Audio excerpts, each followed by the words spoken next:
Assalamualaikum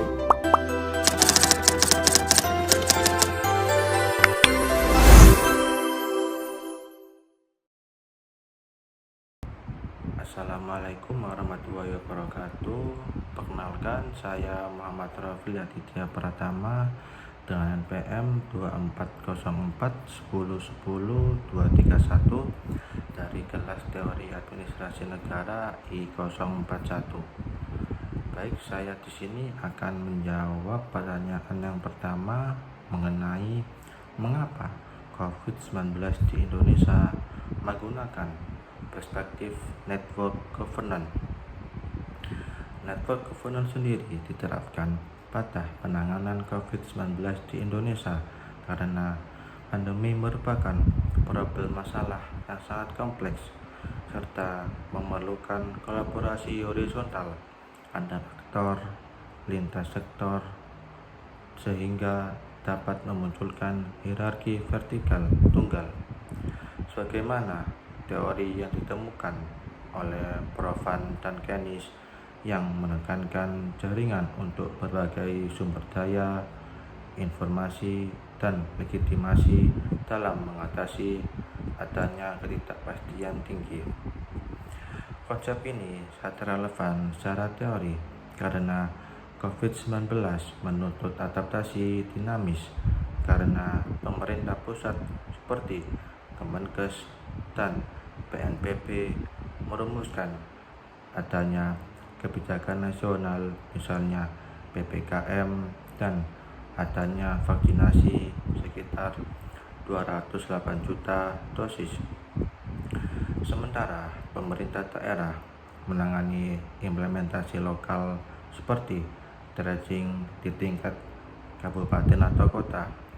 Sedangkan di sektor swasta terdapat aplikasi Peduli Lindung serta di sektor ini mendonasikan APD sebesar 1,5 triliun dan di sektor civil society sendiri seperti LSM yang mengedukasi protokol kesehatan di 80% desa yang berkolaborasi dengan membentuk sinergi dengan data yang menunjukkan penurunan kasus dari mulanya 56.000 per hari pada bulan Juli 2021 dapat menurun sehingga 1.000% per hari di tahun 2023 berkat network ini. Hambatan signifikan meliputi dominasi elemen pemerintah yang membatasi inklusivitas jaringan sehingga dapat menyebabkan ketidakselarasan kebijakan pusat ke kebijakan daerah sehingga terjadi miskomunikasi antar aktor yang menghasilkan inkonsistensi lapangan seperti adanya variasi protokol kesehatan serta konflik kepentingan misalnya antara dinas kesehatan dengan sektor lain akibat prioritas anggaran yang berbeda. Keterbatasan infrastruktur digital di daerah pedesaan juga dapat menghambat koordinasi sementara representasi masyarakat terhadap kebijakan seperti vaksinasi dapat menambah kompleksitas relasi aktor. Pada tingkat institusi, jaringan yang sangat tinggi secara formal sehingga dapat melemahkan dalam eksekusi karena kurangnya kepercayaan antar pihak. Pada modal network ini, governance yang dikembangkan adalah collaborative network berbasis multi-level governance yang mengintegrasikan aktor pusat, daerah, swasta, dan sipil melalui platform seperti adanya Satgas COVID-19 nasional dan forum koordinasi lokal sehingga pendekatan ini bernama aktor network teori yang dimana teknologi adanya aplikasi Peduli Lindung yang dapat menjadi bukti bahwa masyarakat Indonesia telah melakukan vaksinasi sehingga dapat berperan sebagai aktor non-manusia dengan tujuan bersama seperti pencegahan gelombang kedua di tingkat lokal seperti yang terdapat di daerah Kolaka atau Logo Samawe.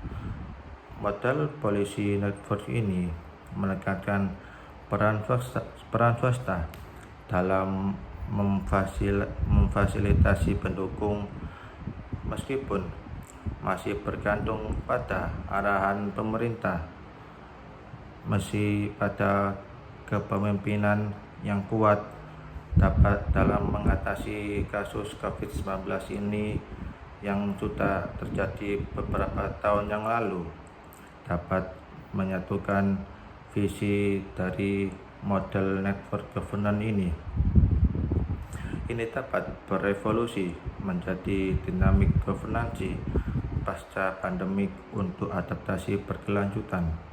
Kemudian untuk soal yang kedua yaitu mengenai tentang konsep kader Surabaya hebat yang menerapkan gagasan paradigma New Public Governance. Program Kader Surabaya Hebat atau KSH di Kota Surabaya menerapkan paradigma New Public Governance melalui kolaborasi lintas aktor seperti co-creation nilai publik dan keterlibatan masyarakat sebagai mitra utama dalam penanganan stunting yang dimana kader dapat berperan sebagai agen perubahan lokal yang terintegrasi dengan teknologi dan pemerintah untuk menciptakan layanan kesehatan yang adaptif dan berkelanjutan.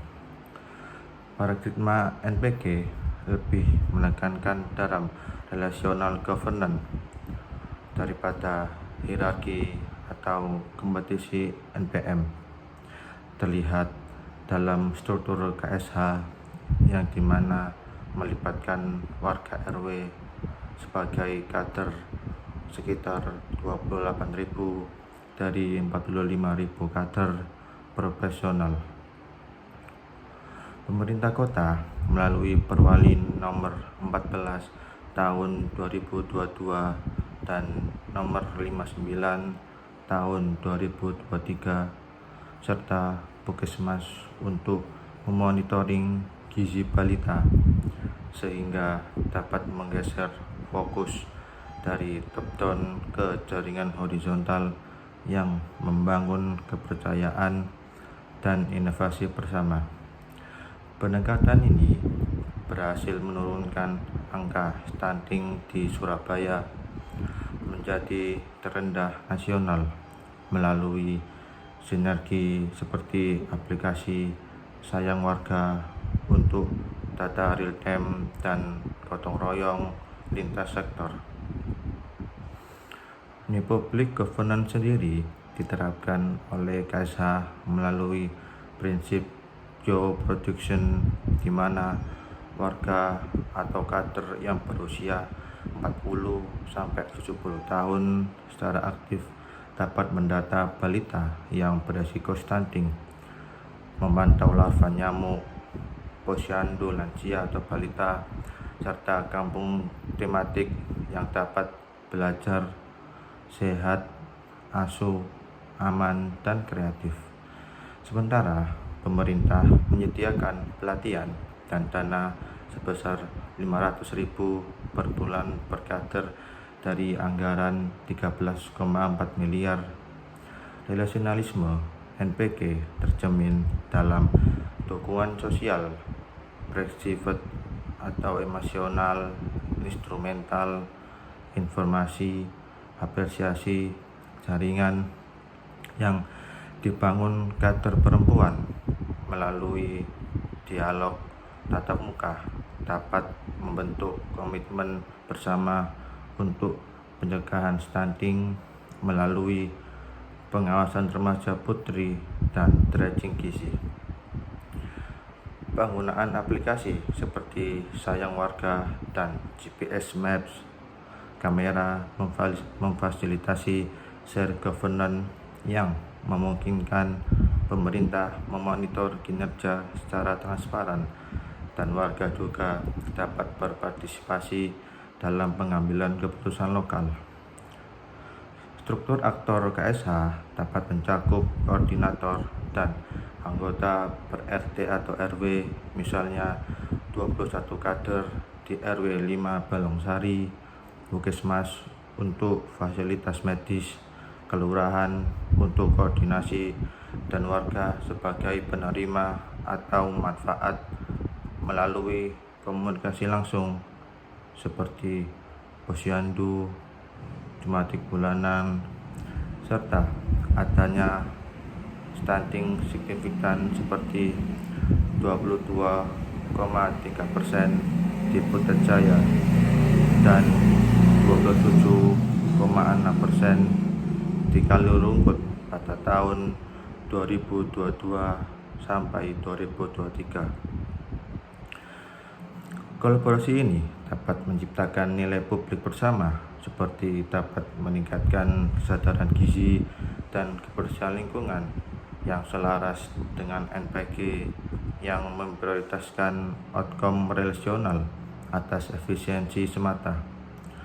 Hambatan utama dapat meliputi kurangnya bimbingan tenaga medis di posyandu lansia, menyebabkan keraguan warga terhadap akurasi pengukuran tekanan darah dan hasil kesehatan.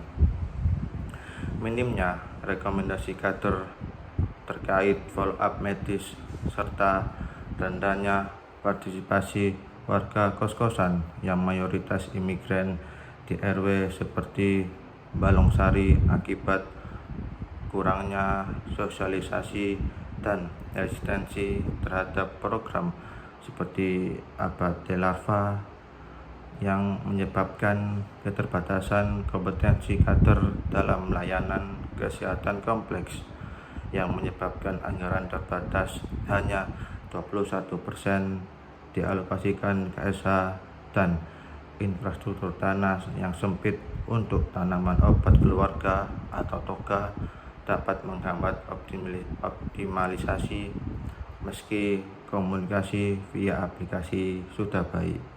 Kemudian untuk soal yang terakhir yaitu mengenai tentang mengapa paradigma neopublic governance ini dapat menjadi solusi dibandingkan paradigma yang lain.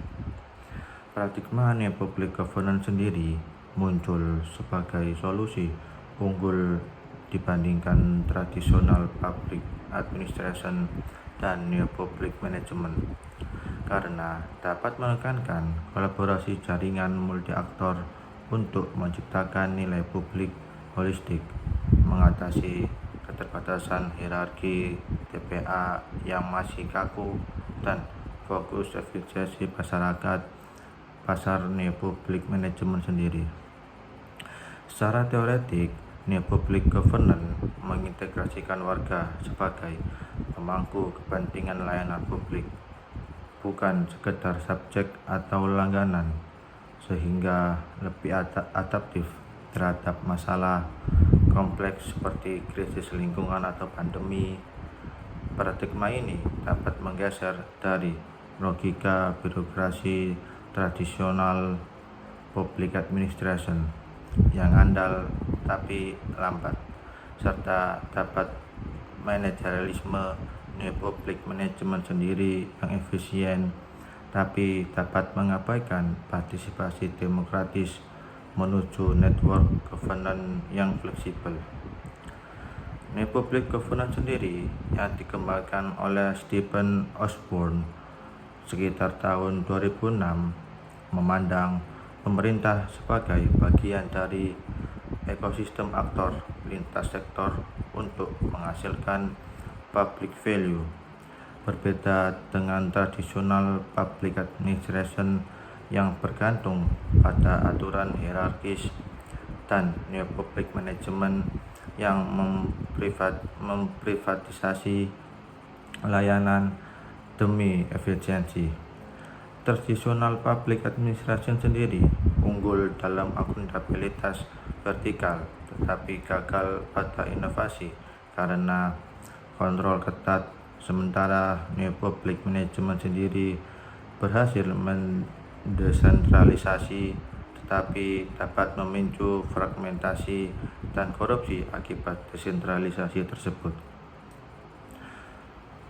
Tanpa pengawasan yang kuat, seperti terlihat di pemerintah daerah Indonesia, New Public Governance menyelesaikan ini melalui prinsip kolaborasi governance yang dimana keberhasilan diukur dari daya tahan jangka panjang kebijakan melalui partisipasi warga dan mitra swasta. Berbeda dengan tradisional public administration sendiri yang memprioritaskan kepatuhan prosedur, New Public Governance di sini dapat mendorong entrepreneurialisme dalam jaringan untuk dapat mengadaptasi cepat terhadap weak problem New Public Management meski transisi dari tradisional public administration dengan marketisasi terbukti transitor karena mengabaikan nilai publik dan produksi. Ini dapat menyebabkan efisiensi pada isu sosial yang kompleks. New Public Governance yang superior karena menggabungkan efisiensi New Public Management dengan inklusivitas seperti dalam polycentric governance yang memaksimalkan sumber daya yang kolektif.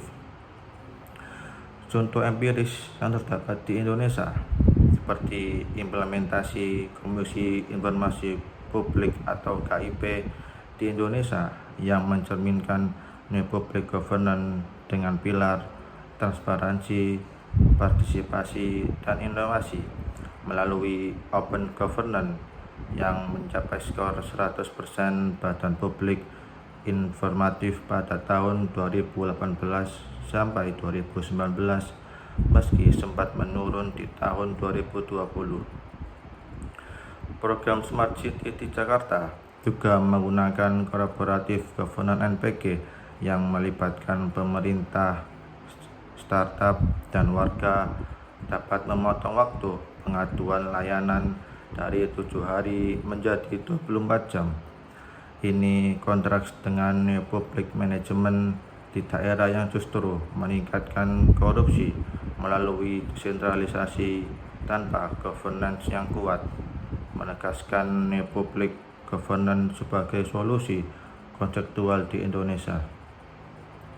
Selain itu, program desa digital yang terdapat di Jawa Barat juga melibatkan pemerintah desa, Telkom, dan warga untuk layanan e-government, mengurangi biaya administrasi 40% dan dapat meningkatkan inklusi digital di 500 desa sejak tahun 2020. Komisi Pemberantasan Korupsi atau KPK menerapkan NPG sendiri dengan prevention cluster yang dapat berkolaborasi dengan swasta dan LSM yang dapat menurunkan indeks persepsi korupsi dari 38 di tahun 2019 menjadi 34 di tahun 2024.